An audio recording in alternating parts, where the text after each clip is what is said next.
Do you think anyone will be able to tell that I'm wearing an extra large shirt? Nah, I think I'm good.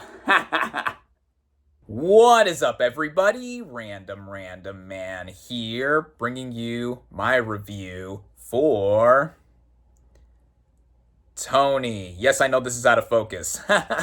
In one take.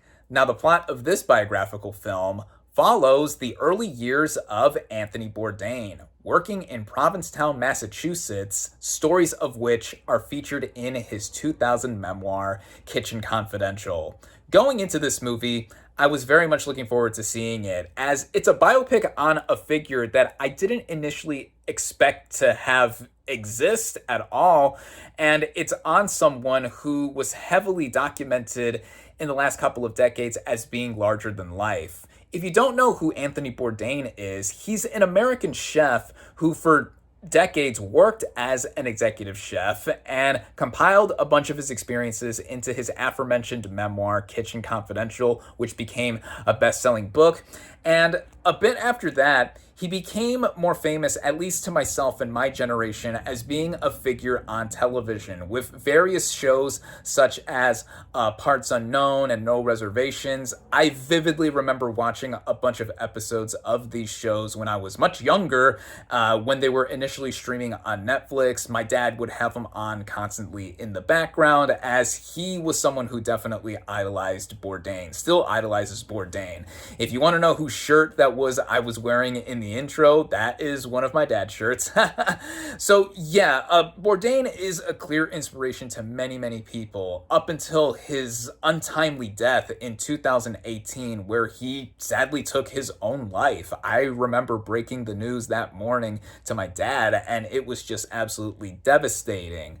But then we got, a few years later, a feature film documentary called Roadrunner, directed by Morgan Neville, about Bourdain, and I really enjoyed that one a lot, as a summation for the man's life and what he stood for, and still leading up until his very tragic passing. And now we have a biographical film dramatizing at least one summer of his life here, and I was very much looking forward to seeing it, as I said, as I looked at the cast and who else was involved, to really have me go ahead and see what can be done and just telling a portion of Bourdain's life. Starting out with the cast and their performances, we have Dominic Sessa as Anthony Bourdain, or the titular Tony. Now, most audiences will know him previously for being in The Holdovers from 2023. There he is on the cover. I believe he should have gotten an Oscar nomination for Best Supporting Actor here. He won a Critics' Choice Award for his performance here, and also got a BAFTA Award nomination for the same Best Supporting Actor category. And now he's playing Tony as someone who basically is trying to navigate his way through life. He is in college, but wants to become a writer, and ends up basically lying about obtaining a fellowship, and goes off, and one thing leads to another, and he ends up working in a kitchen. And he plays this character, or at least this version of Bourdain, dramatized here with a lot of fervor and also a lot of motivation, I would say. That is how Sessa portrays the character. A lot of what I saw in him and was impressed by in The Holdovers carries over into this film here, and you can also tell that he is not necessarily trying to do a straight-up impression or imitation of Bourdain. When you are playing someone who existed in real life or exists in real life, you want to get some inflections or some mannerisms down. But here, we see him play him as a character first, someone who really is trying to navigate themselves, find themselves, and just try to figure out a purpose in everything. And I think Sessa is sensational in this movie, like he was in The Holdovers. And if award season is not as competitive as it will be later this upcoming season and year, I mean, I could see him getting an Oscar nomination for Best Actor for this, but I'm not going to hold my breath for that. But in any sense, I think the performance here wins out in all fronts. Then we have the supporting cast here, which includes the likes of Antonio Banderas as the chef, who takes in Tony to work at his restaurant, and he gives one of the best supporting turns I have seen all year in any movie. Like with Sessa having such a standout lead performance, here he shows Bourdain a lot of the ropes, and you also see like his whole framework and just frame of reference as to like what he thinks about cooking and a bunch of other stuff, and also just seeing him be somebody basically, and that's what I think has this movie give a lot of heart, not just with Tony as a character. The chemistry between both of them I think is off the charts here. And then we have Emilia Jones as Nancy, the love interest to Tony. Most people remember her as the lead in the Best Picture Oscar winner Coda, which she got a BAFTA award nomination for as well too, just like Sessa did for The Holdovers. I thought she was pretty good for what she had to do in this movie. Her character is basically the main motivation as to why Bourdain goes to this town, as this is someone he previously had a crush on in high school, and the whole time he is lying about why he is there and just his overall purpose, which I'll get to. But yeah, Jones I thought did well.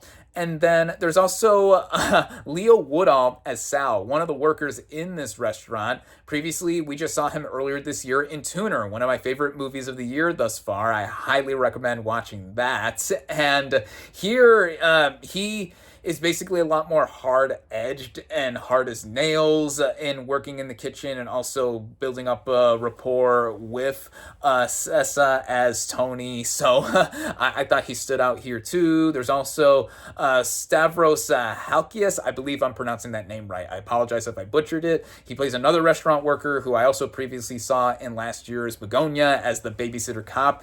All the performances here I think are strong, especially the lead turn from Dominic Sessa and the supporting turn from Antonio Banderas. Now we get into the writing here. Like I said, this movie is based on one portion of Bourdain's life, the summer of 1975 specifically, where he goes off and ends up working at this kitchen after basically lying about getting a fellowship and him trying to become a writer. In this summer, he has off from attending college/university, and then he also is just mainly going there to chase after this woman he had a crush on in high school, and a lot of other things. He's basically living a big lie, and you would think that he's not the most likable person to go ahead and root for, but as we see his experiences in the kitchen and just going day to day and literally routine after routine and just going off and becoming this kind of person, he is somebody that you get to see and really relate to. And also, setting aside like this is trying to be partially a Bourdain biopic, you just look at this as a straight up drama, and that comes first in it working overall here. I think that is a main takeaway for this movie. If you're going in for being a Bourdain biopic, of course you are going to get stuff that is incorporated here that are basically a lot of hallmarks or detailings of Bourdain's life. I saw this movie with my dad, and we both noticed some references or details that are hinting at the stuff that Bourdain either compiled in Kitchen Confidential or would spotlight in his later television programs. There's even a cameo here, if you know Bourdain and who he was close with, that me and my dad both gleamed up at when this person popped up on screen.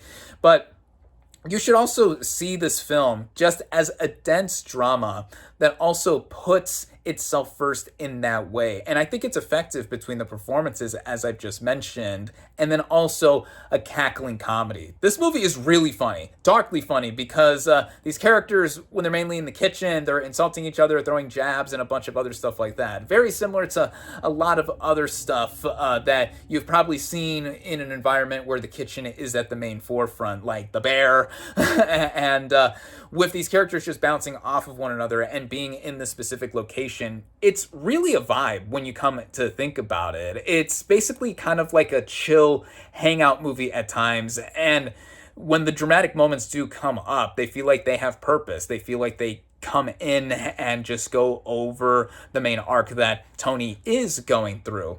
The main motivation of him going after the main love interest of this movie, yeah, you could say that it's basically just there on a basic front so that we're able to see him go off and literally find himself and eventually want to become a world famous chef or just a chef in general. I mean, of course, his success came way later on that we eventually get to see and still bask in the glory of. And that is all there, just on a basic front here. And the movie, not trying to be a biopic on a complete front, I give a lot of points for here. And the way this thing is all helmed together by Matt Johnson, I think makes this something that is outstanding. He directed this movie and is one of the writers here and is also one of the producers. I've never seen anything he previously did, like Nirvana, the band, the show, the movie, just earlier this year as well, based on the show of the same name. I should go back to that as that is more of a comedy, and here, like I said, this movie is a drama with a lot of comedic moments here and there, but the movie balances itself with its tone in such an effective manner that watching these characters, or mainly Tony, just go through day to day during the summer of 1975 and what he eventually is going to represent and stand for. And this brings into the technical elements that I think are very effective in just giving a sense of time and place. We see in Bourdain's room back at home, he has movie posters for stuff like Enter the Dragon and A Clockwork Orange, backing up the whole 1970s aesthetic, and then also the way the characters are dressed and how certain locations appear. Even some music, you get to hear some notable tracks from the era. And speaking of the music, the original score here is very subtle, but no less notable, for how it's a very jazzy type of feel. A lot of piano and drums here, which I notice is a trend also for a lot of stuff that are centering around kitchens, whether it's a movie or a TV show. I guess that's a very noticeable commonality with these things, but I thought the score was well done. The cinematography here was done by Michael Bowman, who is known for his recent collaborations with Paul Thomas Anderson, and the way the movie looks, like I said, it gets the whole 1975 aesthetic down. At one point, we see that at a drive-in, Jaws is playing, and then also it looking like it is a place that you do want to go and visit. I mean, looking at how a bunch of the seafood was photographed here, it made me want that one lobster dish that was prepared later on in this movie, because whew, I mean, Bourdain was all about food as well too, of course, given that he was an executive chef. And just how this movie moved along altogether, the way it is cut, the way it is paced. It is about an hour and 45 minutes, which I thought was well done in that it never overstayed its welcome. I could tell after a certain point the movie was about to end, but there was a specific sequence that came up that I thought fit well and circled back to connecting to the main arc that Tony was going through. And then eventually when we get to how everything wraps up here, of course, there's the typical text at the end of a biopic that explains what Tony would go on to do, or as he would want to later be known as, Anthony Bourdain, of course. And all in all, I would say that if you are a fan of Anthony Bourdain, this is something that you definitely have to see. Just know that this isn't necessarily a full-on biopic. It's not necessarily a biopic in name only either, because there are moments here that do highlight what Bourdain would go on and have such a big impact on culturally with his whole book and television programs here. You also should look at this just as a drama, and as a drama that is prioritizing how dense it is, and then also incorporating comedy all around, it being a period piece and a hangout movie in its feel. All these things together, taking them into one kind of core. This is a film that I think was a real treat at this point in the summer. And I think that now that I think about it and how this movie has been effective in just not just encompassing what Bourdain was all about, but on its own just as a movie. Honestly, I think the more I think about this movie, the more that I'm talking about it and the more I'm just formulating my thoughts off the cuff here in one take, the more that I love this movie. I think this is one of the more standout movies that I have seen this year, and it is mainly due to the performances and how this thing is all put together in terms of directing and just representing somebody and a time and place that I think anyone can get into, no matter your familiarity with Anthony Bourdain. So I gotta say that I highly recommend Tony. Once again, I love this movie, and I think this is one of my favorite movies of 2026 thus far. With all of that being said, my final verdict for Tony is 4.5 out of 5 stars. Thank you all, as always, for watching. Be sure to like this video, comment on what you thought of Tony. Social media links in the description. Subscribe to my channel for more, and I'll catch you on the next movie review.